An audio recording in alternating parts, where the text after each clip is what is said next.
yes. Okay, so would you like to say it now? Yes, why not? Okay. Okay. You repeat after me. Okay.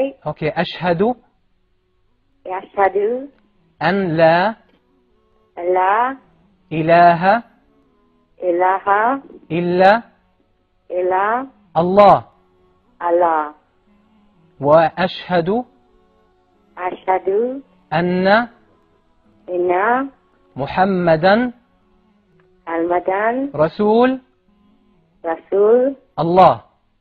الله.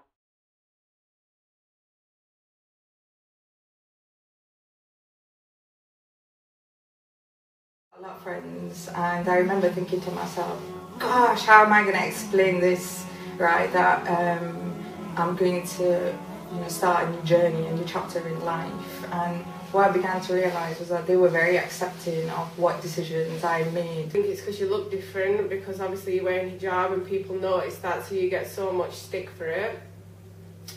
From my family, my dad, I had spoken to him for the last 8 years, because he didn't agree with it. My family just don't understand. Like, I'm not eating pork, and I'm eating halal meat, and I'm not drinking, and I'm not going out to pubs and stuff with them. My kids fetching them up totally different. My family didn't understand. Very, very hard. I used to live on Woodthorpe, and it was very, very hard. I used to get laughed at. I remember the first day I actually came out of my house with it on, and they was all laughing because it was summertime, and everybody was out on the road, and they were just proper, like, you could see them all, they were laughing and saying little things. I found that quite hard, in terms of my living. But it was actually trying to explain to them that Islam wasn't a terrorist type activity, because on the media at the time, and it still is the same case now, anybody that's following this peaceful religion can be deemed as a terrorist or have got an aggressive nature to them. So it was like trying to talk to them in a way where they understood that actually, no, this is just a fine-tuning to your character as well. Some of the difficulties I found at first is when I used to go to certain mosques, I can't hear no English. Yes, yes. So I'm not gaining no knowledge. Like on a Friday prayer, the cook was supposed to serve as a reminder from one week to the next. Yeah. But I'm not getting nothing but Urdu, Somali, Arab, just there's no English. So when you get, the actual search for the truth is a beautiful thing, because your sincerity is there. Your sincerity to find the truth is there. Once you find it, you think, yes, you're enthusiastic, you want to go for it. But then what happens is that you really find out you're on your own. And this is all about you. This is about you and how you need to make that journey. But guess what? That journey can be made easier with support from people that have actually been there themselves as well. To wear hijab, because if anything, it's meant to protect us, but I felt like it was endangering me in a way, I used to think that it was more dangerous for me to wear it, because I thought someone might decide, to attack me for it or anything, I used to think them thoughts. And then even some of them will get confused as well, because they've got different people telling them different things and where to go, and don't go to this and don't go to that. Yeah. Yeah, I understand. So then they can run away from Islam as well, because they think this is too much, it's too confusing. Yeah. I never signed up for this. Obvious that people who convert to Islam will need that support because they've been disowned by their families, or don't have the support, or they don't have the culture of Islam, which is important. Yeah. But I think we don't understand how much people who are born into Islam, into families who don't have the deen but have the culture, they have the adab, which is the manners of deen, but they don't have the fard, which is the basis of deen, and they don't have the spirituality. And I think the children have such an identity crisis. They want when people come to Islam, obviously there's a lot of changes that happen in their life. It's a complete way of life. And sometimes because of that, people may feel that they're isolated from family and friends, because people may have negative reactions towards them because of misunderstandings. But also they may find it difficult sometimes to be fully embraced into the indigenous cultures because of cultural differences and, again, misunderstandings. Especially for me, around my children, especially my oldest child who's 10, I feel like there is nothing out there in Sheffield at the moment for children between the age of 9 and 13, because they're either that little too old to be going, especially on a single mother point of view, to be going to groups where there's all women, because obviously if it's a boy they can't really necessarily go, and if they're under the age of like 13 they can't go to the groups because they're not old enough to actually socialise in that environment. Somewhere to go, you've got something to plan towards. You also know that when you go you'll be finding people that have got similar experience to yourself, all understand where you're at, have got families the same as well, some that are Muslim, some that are not. You're not going to go to a venue or be in a gathering where you think, you know what, I'm the only person in this gathering. You'll be in a gathering where you know the majority of people there know exactly how you feel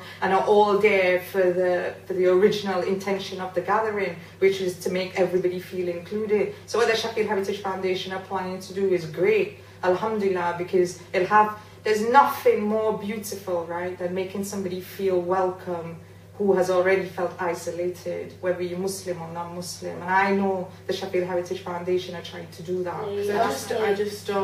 I do worry about my son, because he's at that age whether he's going to, you know, fulfil the Islam and carry it on in his later life, or whether he's going to look at it and think, you know, all that did was, you know, ruin my life, and it was really hard work and difficult for him as well. And I don't want him to think like that. I want him to be able to meet other Muslim boys and, you know that he's not the only one out there.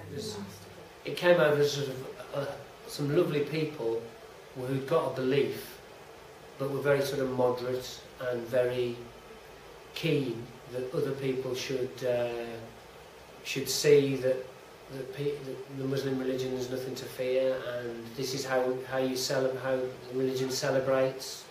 So it was very, very low-key, very friendly, very hospitable, and that was really positive. My kids still talk about it. They had a good day. Brilliant. Yeah. Brilliant. Good.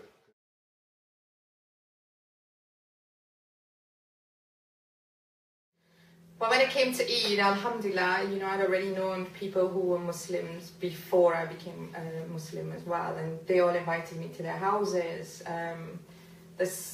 The one thing I would say is that as happy as I was for the invitation, I was also kind of sad as well, because I felt like I was tagging on to somebody else's event. That, you know, I'm looking at a time when everybody was enjoying themselves, and I understood what it was about, but coming from how I did celebrations to where I was at, I did feel isolated, and I did think to myself, do you know what, alhamdulillah, I had somebody, like I said, my husband, to go through that journey with me. At first when Eid used to come around, I had no one to celebrate it with.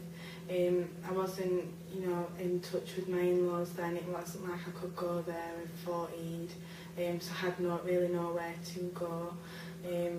But then obviously when these events are on, that I know that Sheffield Heritage Foundation have done a few before, and I've been to them, and that was nice for somewhere to go and obviously socialise again and mix with others.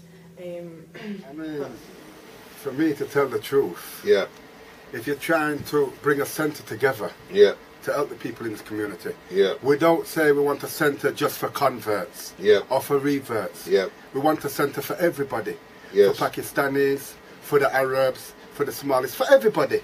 We need a centre where we can sit down and we can look at differences. We don't want a centre to say you are Sufi, you are Tablighi, you know, you are Salafi. We need a centre where we can come down, come together and sit down and discuss the problems in our communities, so we can help the people in our communities. My child's coming up to be a teenager, and I find it hard, and I think she needs to be in these events, she needs to be around these people. Because at the end of the day, these are the people that are going to, you know, in years to come are going to help their children. If we're not making them to be good Muslims and know about the deen now, then what are our children? And, you know, in years on, going to be like, we need that help to get everyone together.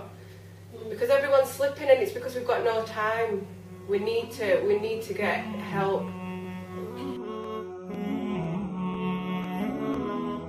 It's your intentions of Allah, that's what does it, inshallah. And may Allah guide you and keep you strong, because of this is, I'll be honest with you, recently we've been talking about role models, and you know, to me you're a very positive role model to the Asian and Muslim community. and you deserve a lot of credit, because this is the way forward, you know, because you're not just just talking, you're just practically actually doing something to bring people together. It's really positive.